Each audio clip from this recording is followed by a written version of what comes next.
Hi, everybody. It's a fresh new episode of Osprey Observer TV. I'm your host, as always, Johnny Torres. With me, as always, editor-in-chief of the Osprey Observer, Marie Gilmore. And I'm excited because we've got a really good friend of ours joining us on the show today, somebody who's very beloved by the community, Bob Abruzzese. Marie, what's Bob been up to? Bob Abruzzese is here. He's a local realtor. He runs the FishHawk area neighborhood page, which probably has 15,000 people on it and has been a great resource during the quarantine and the pandemic. He runs the FishHawk Softball League, and they do great things for our community. And he also manages the FishHawk Strong, one of the biggest teams for the American Cancer Society Relay for Life at Newsom every year. So, Bob, thank you so much for joining us today. Hi, Marie. Thanks for having me. This is going to be great, I can tell. How do you have enough hours in the day to do everything that you do for our community? You just make the time. I mean, what happened, I found the passion, like a lot of this stuff I'm passionate about. So you create the time when you're passionate about something. That's really true. So what do you want to talk about first? You want to talk about a little bit about the impact of the FishHawk area neighborhood page and how you got that started and what that does for us? And then we can segue into the other groups. Yeah, because I think that's actually the beginning of everything. And that's where I've become famous, quote unquote. Can I get your autograph, please? But, tell us about the page. Okay, so the FishHawk area neighborhood page started out in, I think, about 2009 or 10. What happened, I was on a webinar for the National Association of Realtors, and they were like, become an expert in your community. And they go, create a community page. So I did that. And what ended up happening around the same time, FishHawk had their own web page. Well, a couple of years later, FishHawk actually changed their web page, and they had a community message board on it. It became very difficult to navigate. Also, at the same time, Facebook exploded. So now everybody was looking for FishHawk Ranch, FishHawk neighborhood pages and that, and they found my page. So my page originally was set up for me to take videos of when we had our concerts here in Park Square, new home construction, things like that. So when people say, hey, what's FishHawk Ranch? I would send them over to the page and they'd see all the stuff that was FishHawk Ranch. Well, it morphed into the community message board. So when I started out, I had 500 people on the page, and I was like super excited to have 500 people on a Facebook page. And then it turned to 1,000, 2,000, 5,000, 10,000. I think now we're up to 14,000. And it's great. I mean, it's become an unbelievable resource. I have people, like I ask questions before people join the page, because I want to make sure, I find out I vet them to make sure who's on our page. So what ends up happening is people, before they move here, actually join the page because friends of them have told about it. And they're like, I want to find out about the schools, about the doctors in the area, about, the sports for my kids. It's like, it's become a great resource for people, not only that are here, but people that actually are going to move here. Okay, awesome. And throughout the pandemic, it's been a great resource for us to be able to contact which restaurants are open with no contact, with good protocols in place. And I can tell you probably at least once a day, I find something on there to share or to utilize in the community. It is a great resource. And you make sure it's a private page. It's not open to the public. So if anybody starts any nonsense, it's good because you can just kind of. Yeah, just squash it. It is like there'll be none of that on the page. But the other thing too, like you mentioned about the businesses, I'm a big supporter of the local businesses. So I always tell them, I want you to advertise, put your stuff out there, put your menu, daily specials. When people in the pandemic were doing just curbside pickup or whatever, put that out there. Let people know. Say, you know what? Hey, we can't open today because someone got sick and we have to shut down to clean up.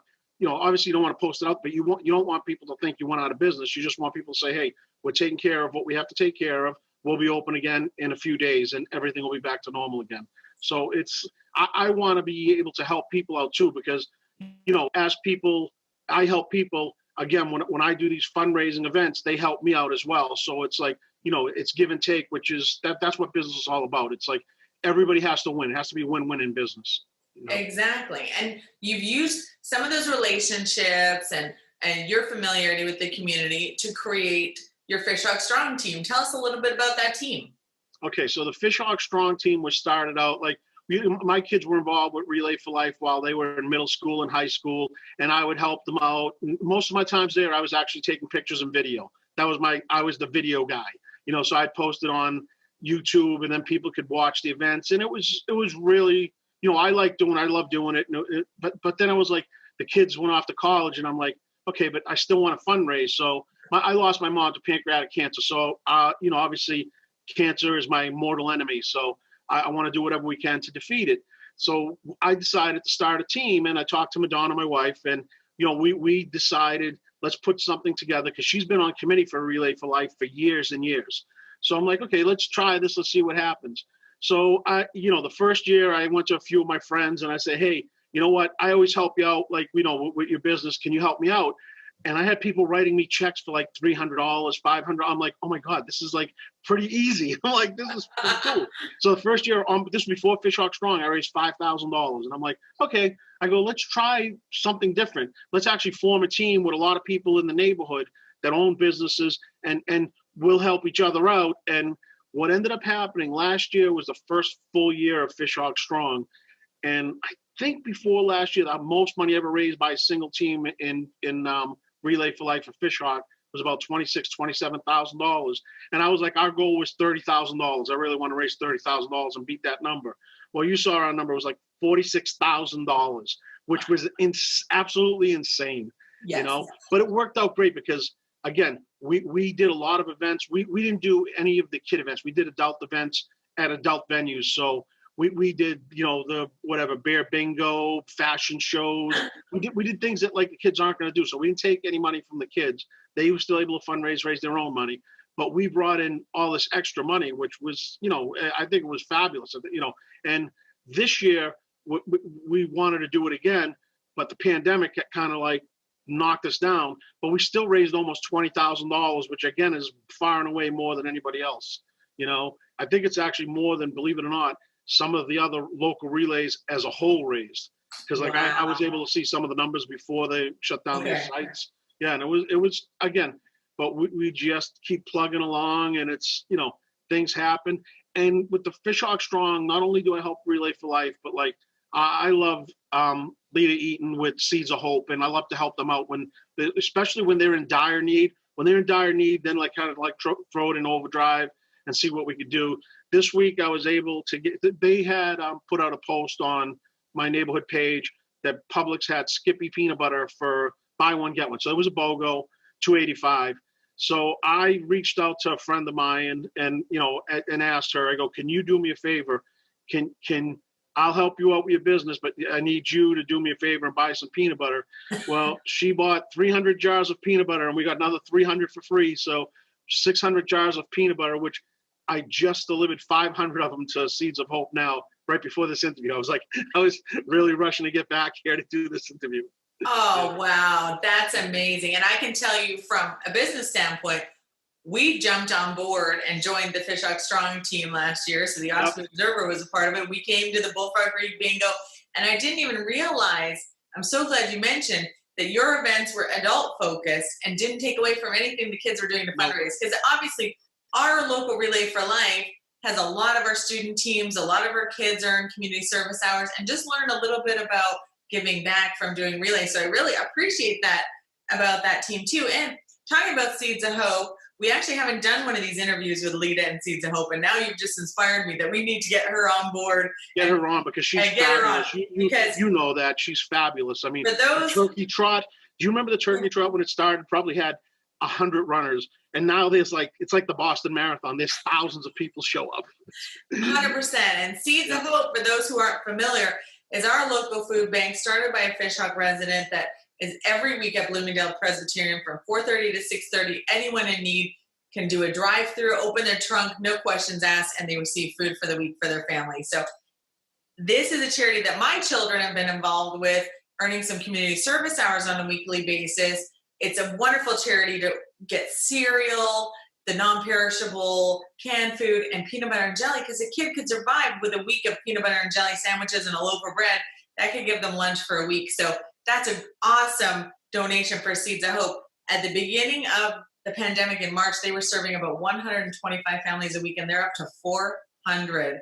trunks of food per week, and they have never turned a person away who needed food. So it's near and dear to my heart. I love Seeds of Hope. I'm so proud that you realized a need and were able to fill that bomb. And that's what I've seen about you for all these years is you really put your money where your mouth is. You get out there and you use the power of the neighborhood page with all the contacts you have, the team mentality with your FishHawk Strong team, and the softball league, which people may not realize is actually the longest running activity in FishHawk Ranch.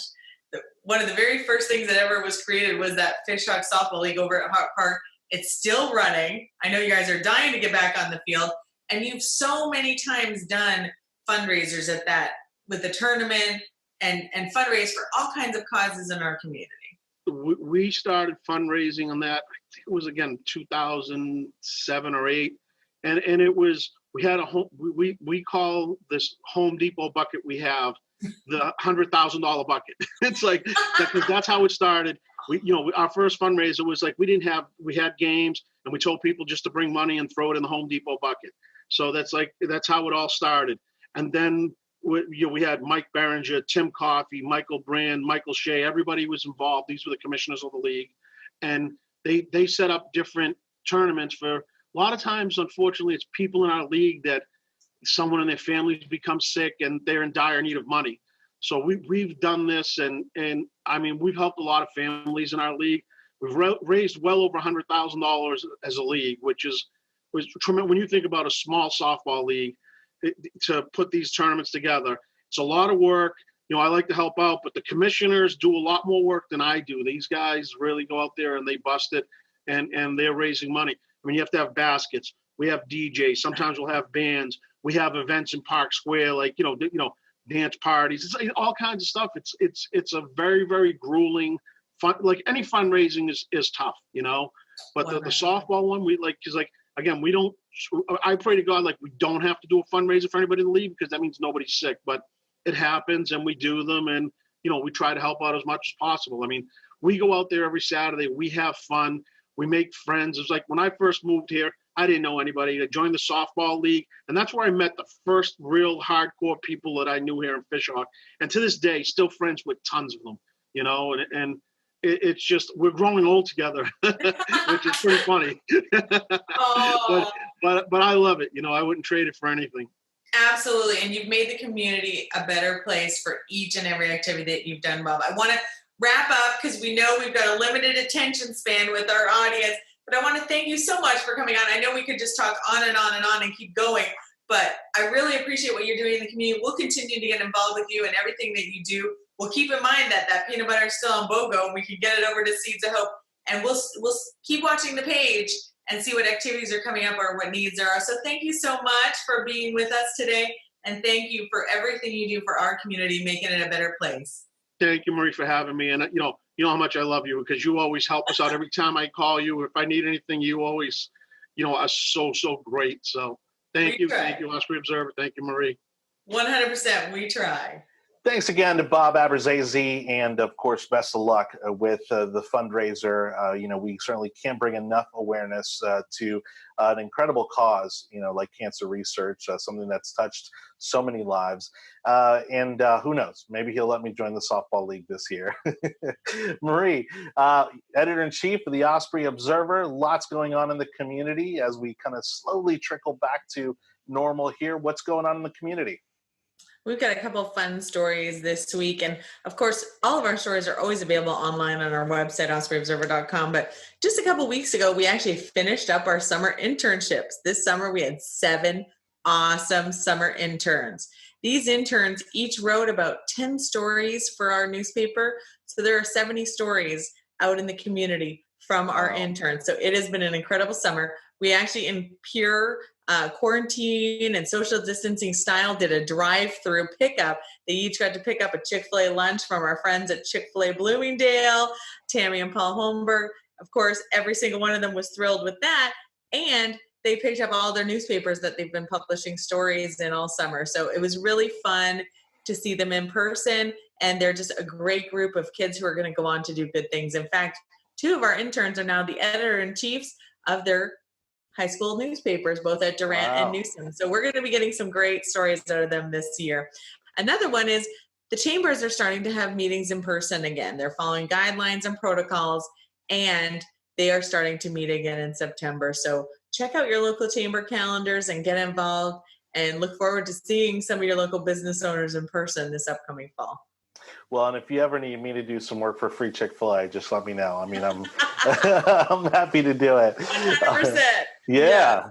Well, again, for that and more, make sure that you check out ospreyobserver.com for the best and most local news that you're going to find just about anywhere. Thank you again to Marie Gilmore. And on behalf of Marie and the team at Osprey Observer, I'm Johnny Torres. And this has been another episode of Osprey Observer TV. We'll see you next time.